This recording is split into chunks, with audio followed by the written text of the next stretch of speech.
Classic Restos, proudly brought to you by Shannons. Sign up for the Shannons Club, Kenworth Trucks Australia, Pace Farm Eggs, and Holden Certified Service AC Delco Parts.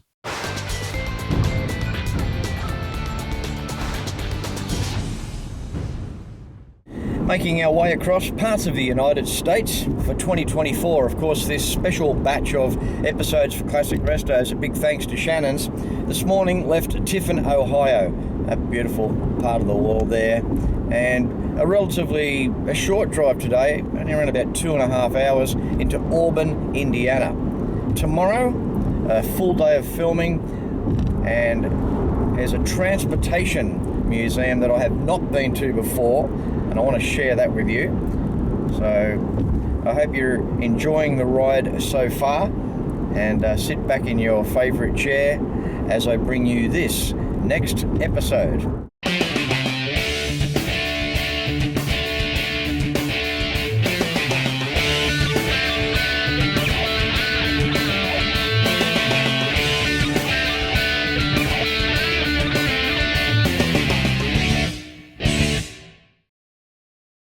This is Orban, Indiana. It's home to the Auburn Cord Dusenberg, and just behind it, the National Auto and Truck Museum. These 2024 USA episodes are a big thanks to Shannons.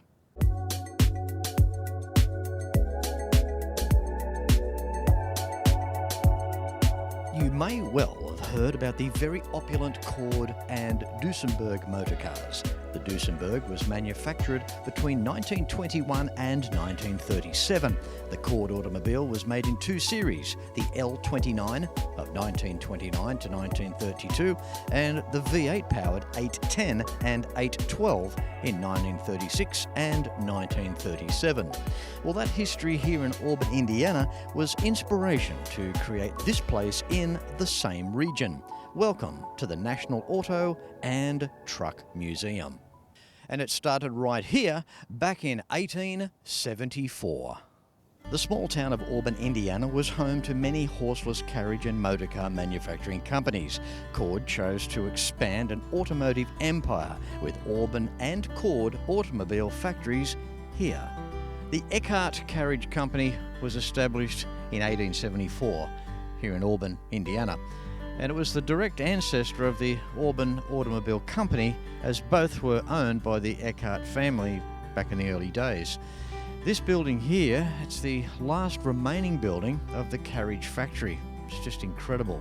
And it was located at East 7th Street, closer to town. This building here was actually a part of the paint shop for the company. The buggies and surreys were painted in this very building, and later, possibly some of the very first Auburn automobiles were made. The Auburn Automobile Company buildings were later built on these surrounding grounds.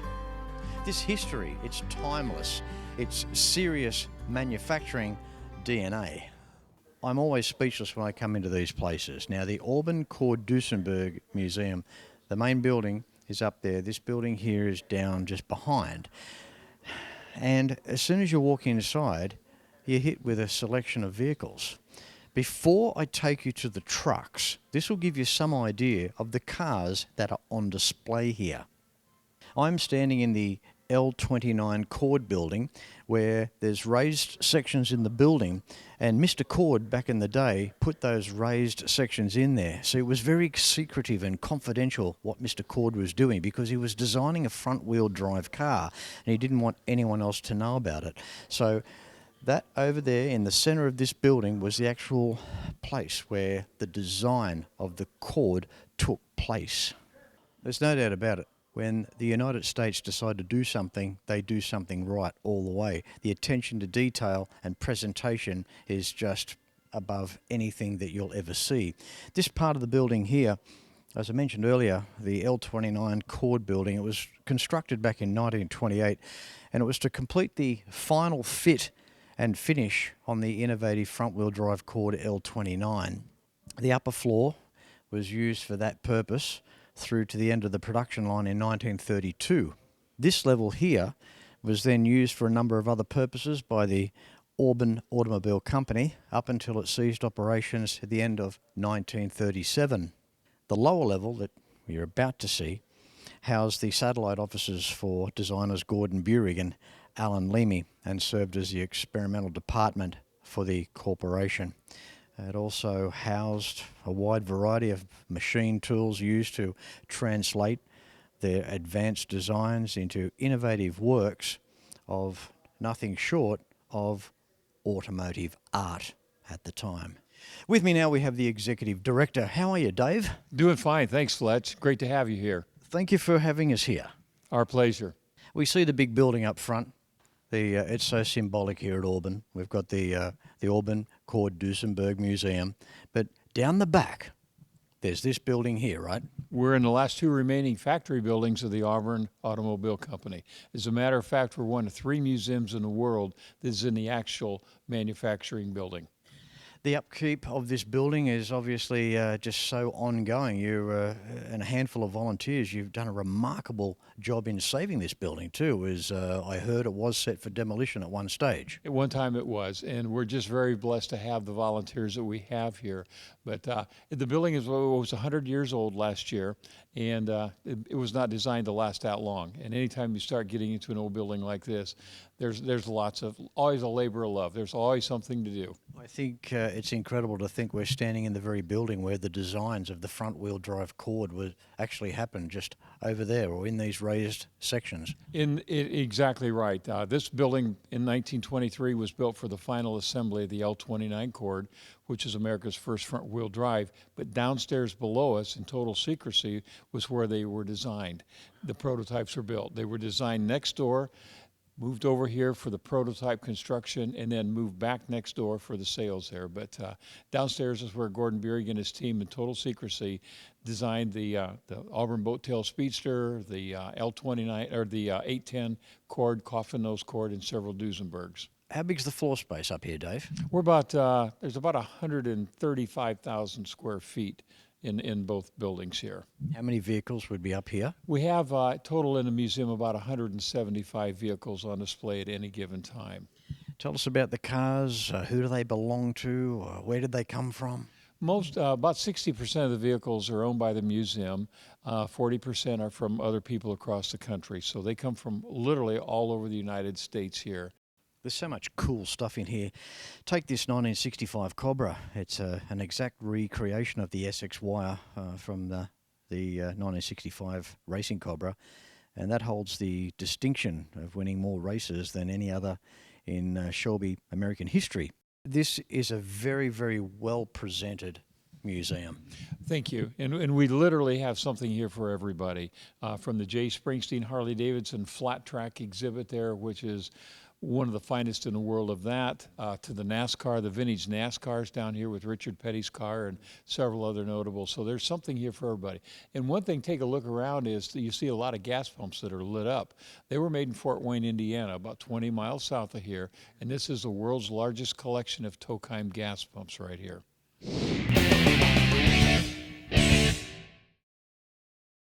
When I was a kid, I loved cars, still do.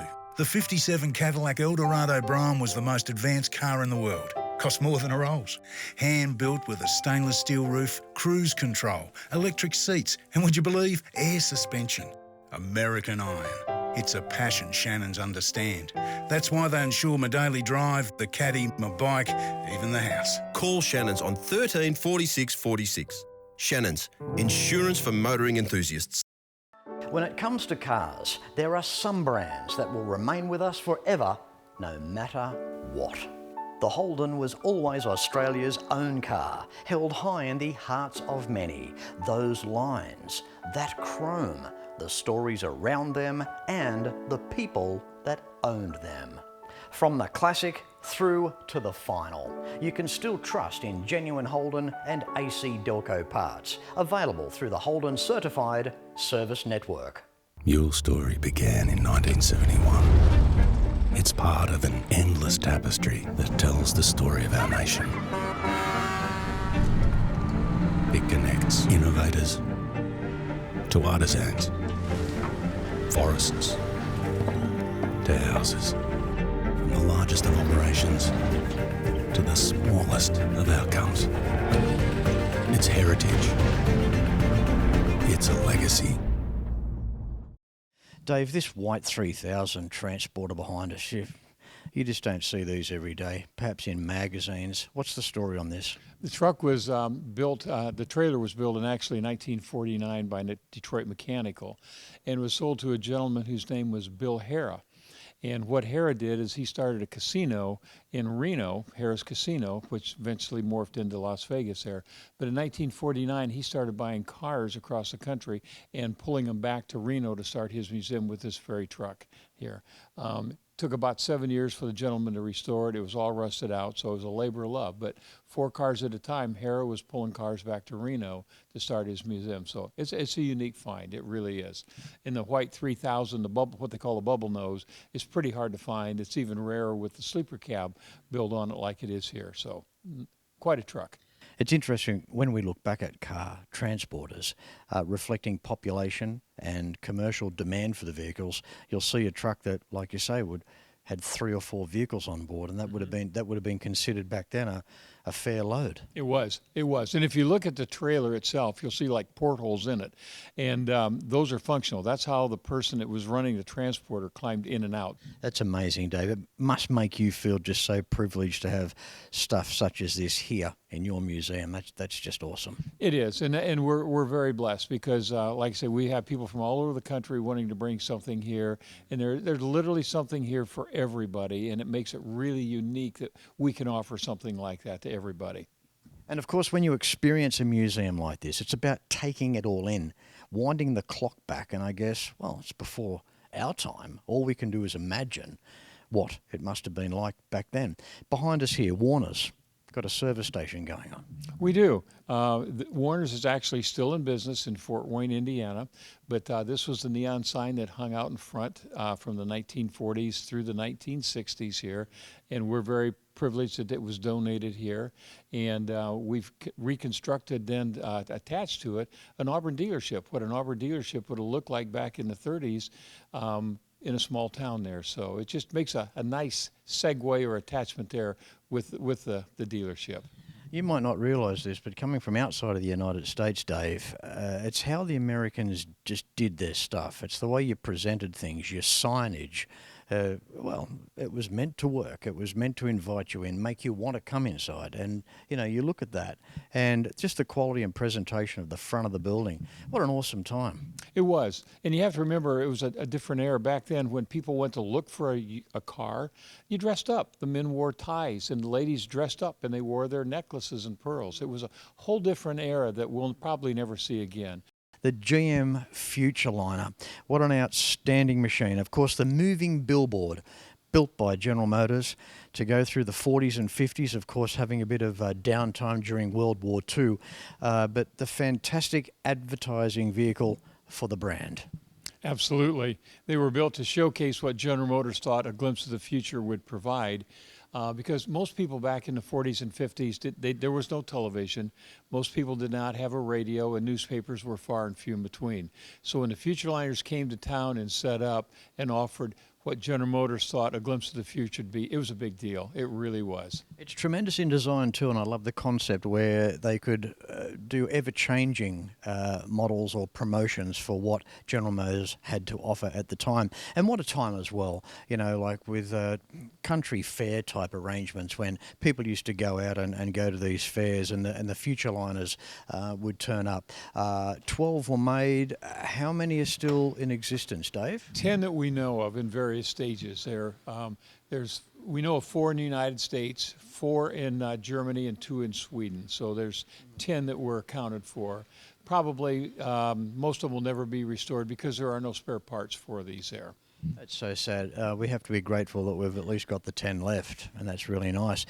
They are huge when you stand next to one, 15 feet high, just at a bit of a guess. Now, the original ones had a glass roof, and back in the day, drivers were nearly passing out driving west into the sun I heard reports of that where they were not easy to drive. They were configured about like a jet fighter airplane with the canopy, the bubble canopy.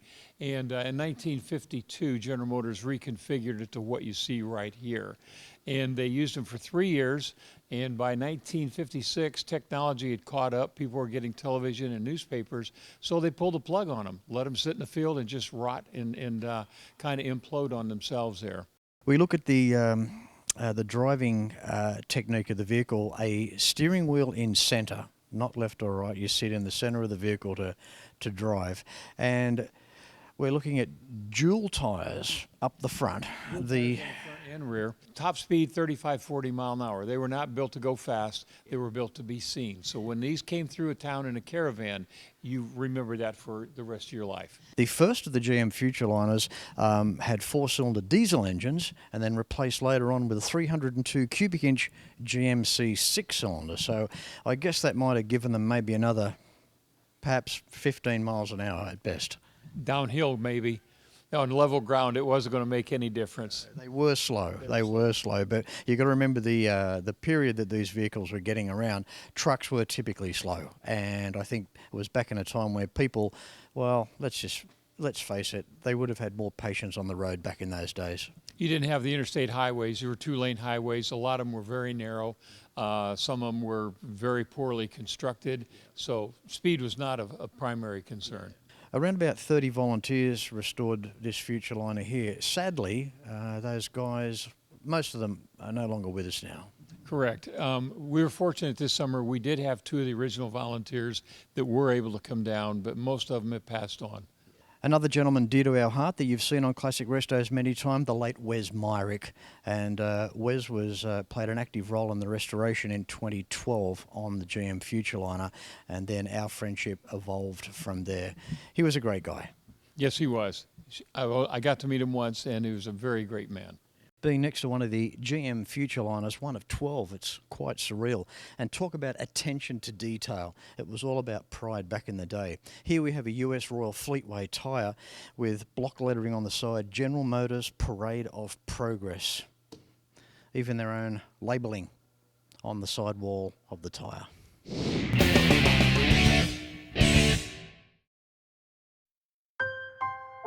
We've always had a few cars. They're all special. The T-Bird. Oh, that's mine. The Combi for when we want to get away. The XR8. It's going to be a classic. They're all insured with Shannons, We've also got Shannon's home and contents cover. which helps protect our automotive collectibles, tools and memorabilia in the home and garage. If you're motoring enthusiasts like us, it's got to be. Shannon's. Shannons, insurance for motoring enthusiasts. Call 13 46 46 for a quote. They may not be making the classic Holden anymore, but the legacy lives on. You can still have a Holden certified service using genuine Holden and AC Delco quality parts at over 180 centres across Australia. Go to holden.com.au to find your nearest centre. Book your Holden in, maintain the pride.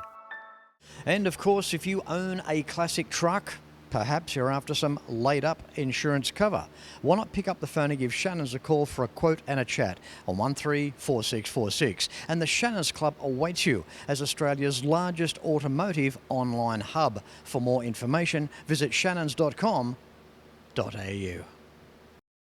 Never underestimate a building where you see stairs. And in this case, underneath, just as much room as up on top, down here, full of trucks. Another amazing part of this museum, Dave.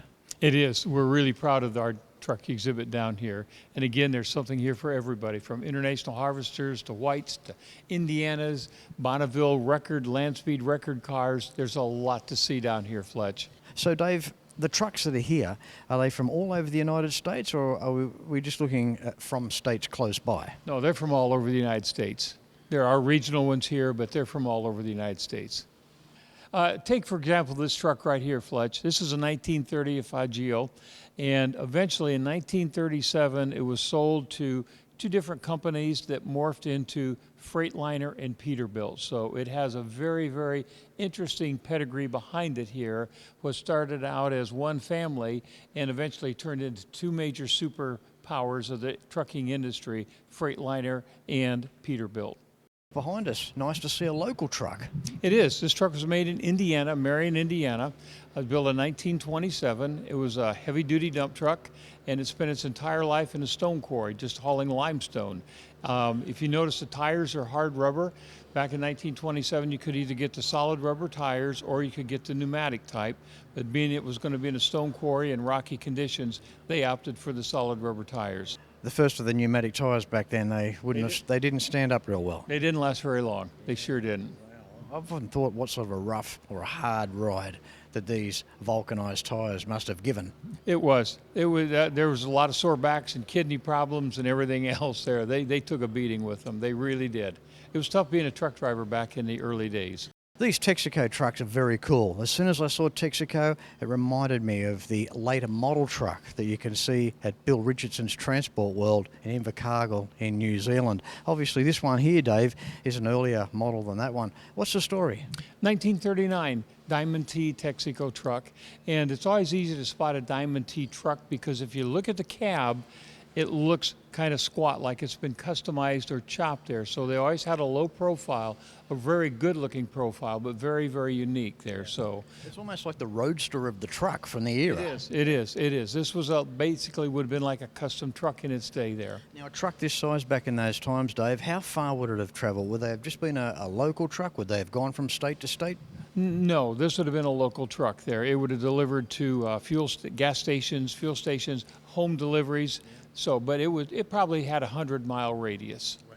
Mm-hmm. What a remarkable example of a truck that you've got here. It's wonderful to see. We're very proud to have it. All right, Dave, International Scout, what's the story? Fletch, this has got a great story I want to share with you here. This International Scout was built in 1967 in nearby Fort Wayne, Indiana. And here about a year and a half ago, we had a couple in from Ohio, and they saw this little Scout, and they fell in love with it. And the lady said, I learned to drive my first vehicle in a Scout just like this. And so we got to talk, and she said, my granddad bought it brand new and had it on the farm, and this is where I learned to drive. And she said that her grandpa always was putting marks on different spots on the vehicle, so in case it ever got stolen, they could identify it by the marks. And she said, she got to look, and she says, there's a mark here. And then she goes, Dave, there's a mark here. And she goes, if there's a mark back here on the axle housing, she goes, she looked and she just started crying. She goes, this is my grandpa's truck that I learned to drive in 50 or 60 years ago. We all started crying on this here, but true story. This was the vehicle. She hadn't seen it since she was a little girl, and she learned how to drive this particular vehicle on her grandpa's farm. I always say, Dave, the emotional connection, how they tug at the heartstrings, these classic vehicles, be it a bike, car, or a truck, there's just something about them. It is. I'm getting emotional talking about it right now, but it was just a great time in everybody's life when she discovered that this was my grandfather's truck, and I learned how to drive this when I was a little girl. They certainly are moving legacies, aren't they? They are. They really are. Oh, Dave, what a score to have this here, the Endeavour 3 International. Yes, it is. This was built by a combination with Seattle engine builders Doug and Mike McComb and International Harvester. Set a world land speed record in 1993 of 226 mile an hour on the long and short courses at Bonneville.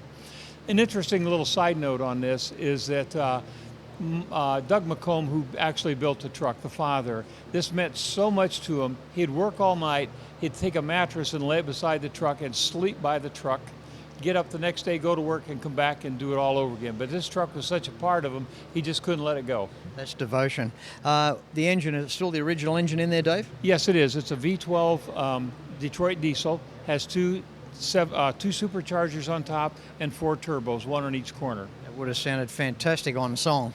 Yes, it does. It does. It screams, literally screams. Have you had any of the crew come and see the truck over the years? The father passed away several years ago, but Mike, who was the driver, was here about 5 years ago, and we actually did have it out and started up. It had been started in years. It's amazing too, blew a tyre back in the day as well, and he kept control of it without going into a roll, which was fantastic. Yes, it was. And I talked to Mike about it because if you look at the video, he spins and spins and spins.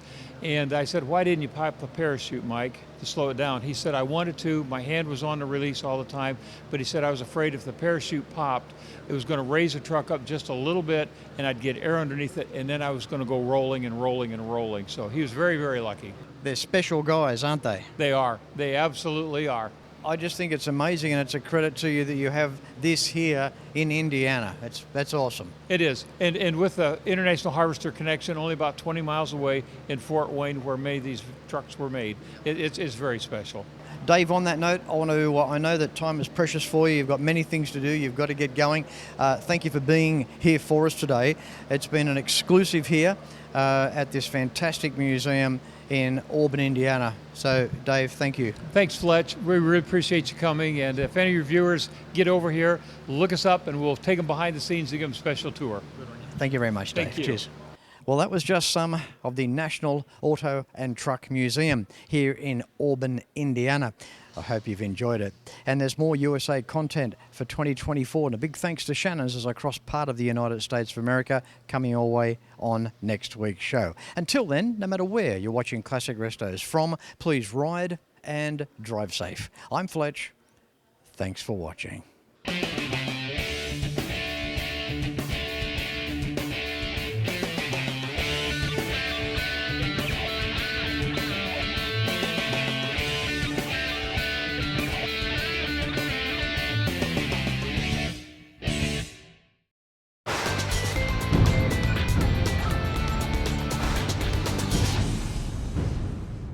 You can like and follow us on Facebook at facebook.com/Classic Restos TV and watch catch-up episodes at shannons.com.au.